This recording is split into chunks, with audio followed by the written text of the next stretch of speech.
live from Hypers Club, Fright Plus News. Reporting live from Hypers Club, Fright Plus News, I'm Janamba. As reported on Monday, social media is currently reacting to a now mysterious death of Mississippi teen Nolan Wells. That he would go missing on a remote island on July 4th, in which his body would be found 2 days later on the island shore. At the center of the conversation, many have expressed that race looks to have played a part in the teen's death, given that it appears that Wells was the only black friend amongst a group of white friends whom he traveled to the island by boat with. Black people, stop going on motherfucking vacation with these white folks. Your white friends call you, say, hey, bud, what's up? Hey, you ain't going on vacation? No. Hell no. Because y'all keep going on them vacations, and they keep coming back home, and we can't find you. You got to tell them white people no right now. Not all of them, but some of them you got to tell them no. I can't swim why I'm going out there in the ocean for. Can't swim why I'm going out there in the ocean for. According to reports, the group of friends, along with Nolan, would travel to Horn Island, which is the island that sits about 10 miles from mainland Mississippi, to celebrate the 4th of July. Now, while there, the teens, along with others, would enjoy the beach's shore and water. At some point during their time there, an altercation has now been said to have taken place, just before Wells would go missing around 4 p.m. Now, what has raised many people's concerns are why did Nolan's friends leave without him, and what are the details of the altercation. One user on Facebook who shared that she was actually docked next to the boat Nolan was on would go on to note that the altercation took place amongst the friends, and at some point even on the boat they were on. Now, as mentioned, for many, race can't be overlooked, as some would express their lack of trust when it comes with being the only black person in certain settings, and they feel that Wells' disappearance is another example. Now, as people continue to question Nolan's white friends, whom he went to the island with, his black friends and best friend are now responding, explaining why they weren't with him at the time. On Monday, his best friend, Javon Williams, would join several of their peers at the boat dock where officials looked to have brought back Wells' body. There, Williams would speak to local outlet Sun Herald to give his reaction to the breaking news. According to Williams, he was supposed to be on the same boat with Wells, but it had got filled up and he rode on a different boat. Williams would go on to confirm that he did see Nolan on the island. As soon as we got out there, he told me that he loved me. Williams would also go on to say that he last saw Wells close to 4 p.m. and according to him, along with others, reports seeing Nolan with a girl while amongst their friends. Williams would also go on to share that he would end up leaving his phone with Wells' phone on the same boat in question, but would later retrieve his phone before going home. Now, outside of Williams' response, another friend by the name of Trace Carter would apparently give Nolan a warning to be safe before going to the island. According to Sun Herald, Carter would tell Wells, just hit me up when you get back. Just be careful, bro. Watch out for yourself. Shit. Nobody knows what happened to Nolan. Nobody remembers what happened. He went into the woods with a girl and we don't know what happened. So why did y'all leave him? Because I needed to be known that the one fact that we got for sure is they didn't report that baby missing until they got back home. They didn't call when they were getting ready to pack up the boat and come back home and realize, hey, we can't find Nolan. We'll be looking for him for an hour. Come help us find him. They didn't report it until they got back home. So the same thing that happened to Nolan Wells almost happened to me. I think I was like 22 years old working at Texas Roadhouse. You know what I mean? Young, silly. Forgot a couple of the things that my granddaddy told me when I was growing up. I thought these people were my friends. Another lesson my grandparents taught me when I was younger is that you don't have any friends. You know what I mean? You really do not. Like, my siblings were always my friends, and I learned that. At any rate, I signed up to go on this, little trip with these people. They let us know, okay, so we're going to get up on the bank right here, and then we're going to go see the waterfall. So I'm like, oh, okay, but what we going to do at the waterfall? You know what I mean? Because I'm vibing, but at the same time, I'm not stupid. And they was like, we're just going to look at the, sit there, light a fire, smoke some more, drink some more. And I'm like, oh, okay. So we get to the little spot where we pull up the canoes, we anchor them off and whatnot. And then they tell us, okay, so this little piece of water right here, we got to swim across that to get to the waterfall. So I get halfway through the water and I realize that, and I'm losing my strength slowly but surely. And at this point in time, I am calling out for help. No music is playing at this time. You know what I mean? None. Yeah, everybody was rambunctious, excited, whatever, but you could clearly hear me out there in the woods. It's still daylight. So I am screaming that I can't make it. Somebody please help me. They turn around, several of them look at me, say, you can do it, come on, let's go. And they continue to walk off. At this point in time, I have already said my prayers and have already decided that I'm going to meet my maker. I scream one more time, I am going to drown, and I went down. I don't know can't remember who was and what made them decide to change their mind and come back, but one person jumped in that water, grabbed me, pulled me up onto the bank, and mind you, they didn't do anything else after that and continued on their way. As young black children, the same lesson that I'm sure you're telling all your children now, do not be the only one. And it really doesn't matter how people feel about that, because the concern is preservation of life. So for some reason, God saw fit to not allow me to lose my life that day. And for some reason, God called Nolan home. So I will say that despite what anybody feels about how you feel about the situation, please have that conversation with your children. And that's all I'm going to say. Rest in peace, Nolan Wells, and to his entire family. Black people, stop going on motherfucking vacation with these white folks. Your white friends call you, say, hey, bud, what's up? Hey, you ain't going on vacation? No. Hell no. Because y'all keep going on them vacations, and they keep coming back home, and we can't find you. Shalom. First and foremost, I want to give all honor, praise, and glory to Yahweh Bahashem, Yahweh Shai Bahashem, Kakwadash. Double honor to our apostles, our elder bishops, a great millstone and Ruel. Peace and salutation to the hope of elect, pushing the true doctrine across the four winds of the earth in all truth and sincerity. I'm Lamar Ariyah from the Mississippi Camp. Lord willing, this be edifying lesson, quick and to the point, through the spirit and the power of Yahweh Bahashem, Yahweh Shai. And this is going into this guy, Nolan Wells, that has been deleted, okay, called to the spirit world because he didn't acknowledge that Esau was his enemy. These Edomites are and were his enemy. But for some reason, a lot of Jakes just have to be around Esau for some reason. I don't know what the fuck the attraction is to have to be around these Edomites like that, and on certain levels, certain settings, to be around Esau is better to be around Jake, because Jake are some wild beasts, man. Jake show out unruly, just do a lot of wickedness and crazy shit, but Esau Edom is a psychopath, man, and they children are too, and they hate Jake. They love to have Jake around, but they hate Jake. And when you get one Jake amongst a bunch of Edomites, that wickedness really start oozing out of them Edomites, man, because they up in numbers on you, and they start showing their horns. I've seen these devils before, man. I've been around these devils before, especially when I lived in Florida, working with some of these devils and being around them at, certain bars or certain functions and shit.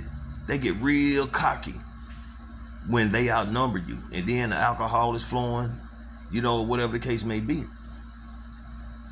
and they'll get real bold, man. And see, this Jake right here seemed like he probably was popular, man. Seen a couple of images, not videos, but pictures. He, taking pictures of some Edomite chicks. Hey, Esau do not like Jake smashing they women, man. And who knows what really triggered Esau to want to do away with Jake. But Jake has this. Some Jakes have this infatuation with Esau Edom, man. I don't know if it make him feel like they are of a different class, or they are better because they're around these devils, or what I don't know. But what I do know is this devil, the Edomites, are Jake's enemy.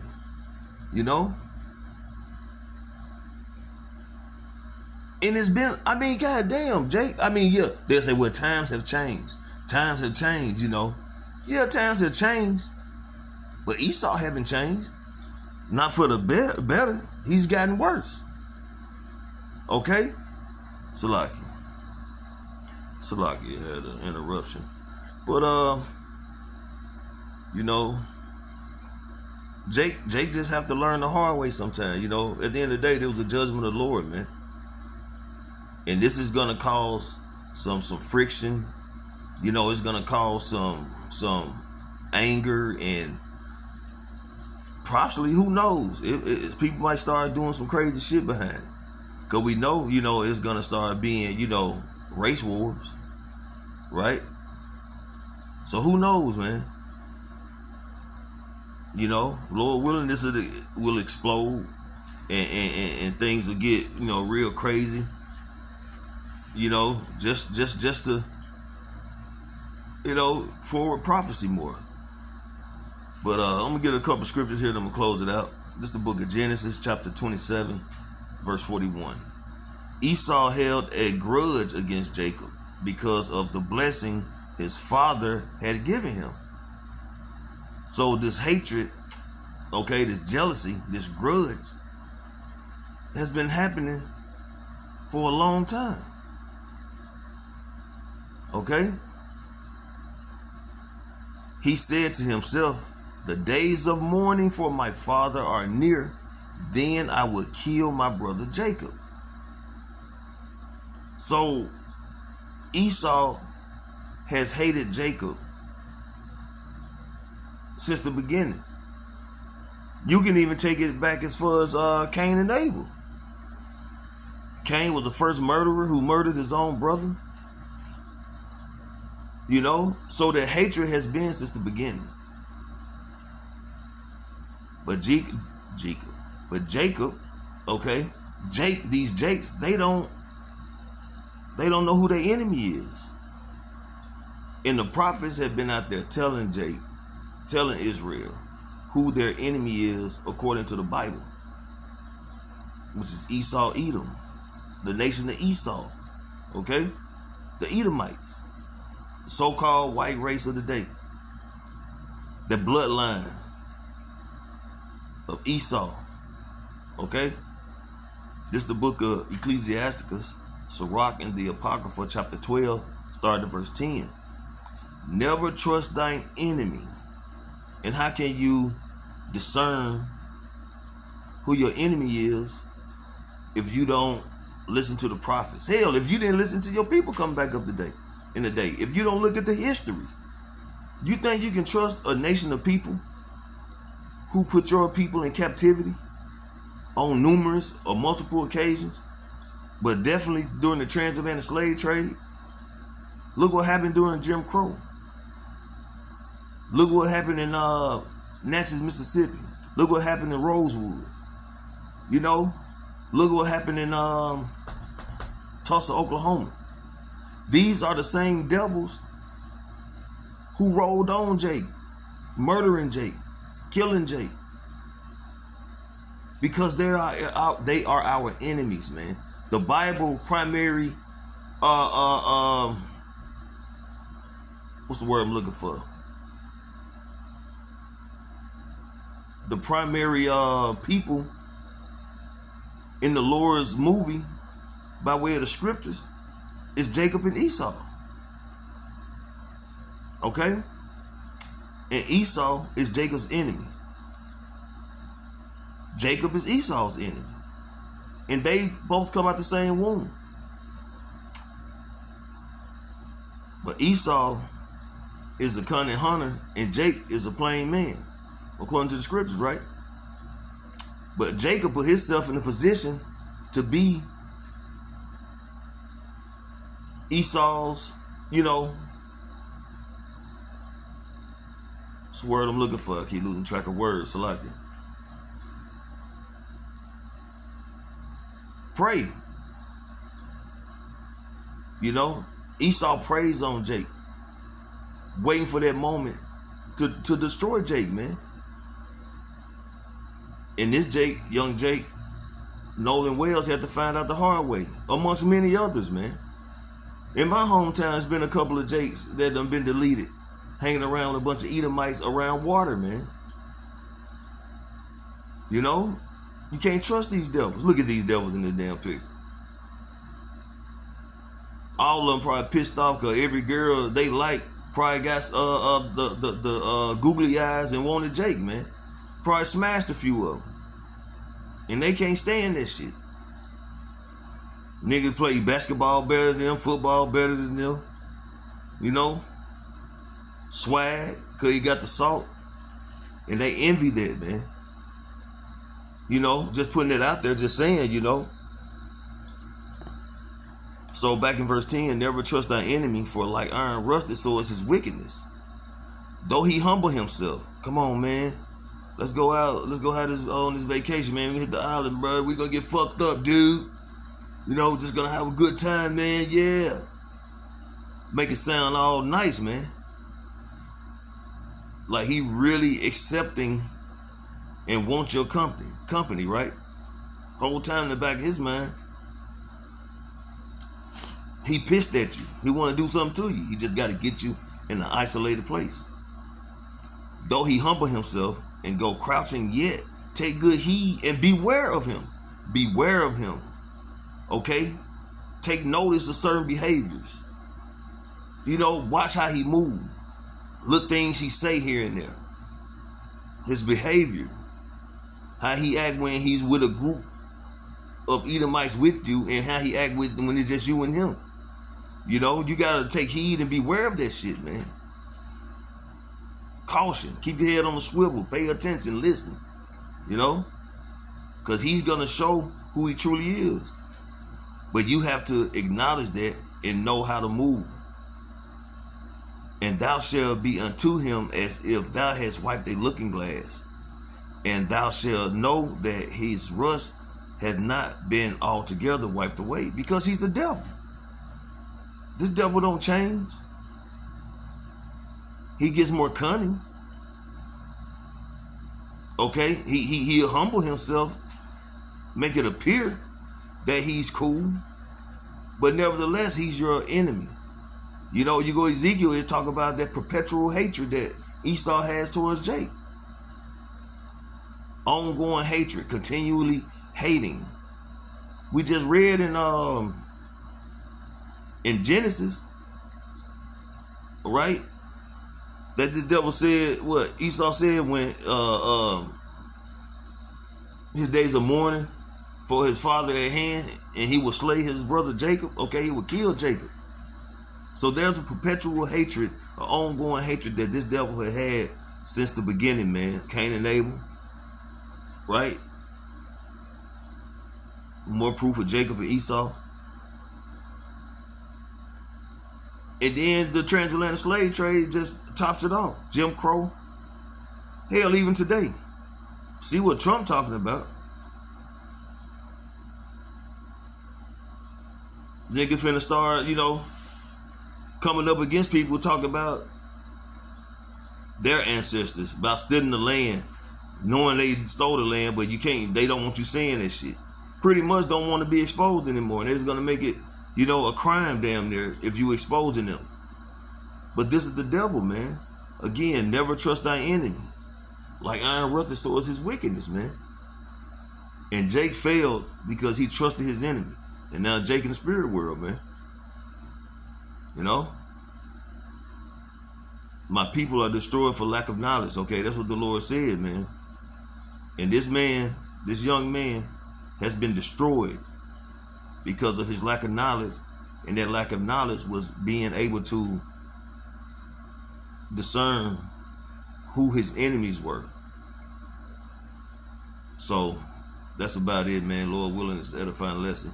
I want to give all honor, praise, and glory to Yahweh, Bahashem, Yahweh Shai, Bahashem, Rakakwadash. Double honor to our apostles, our elder bishops, great millstone, and Ruel. Peace and salutation to the hopeful elect. Shalom.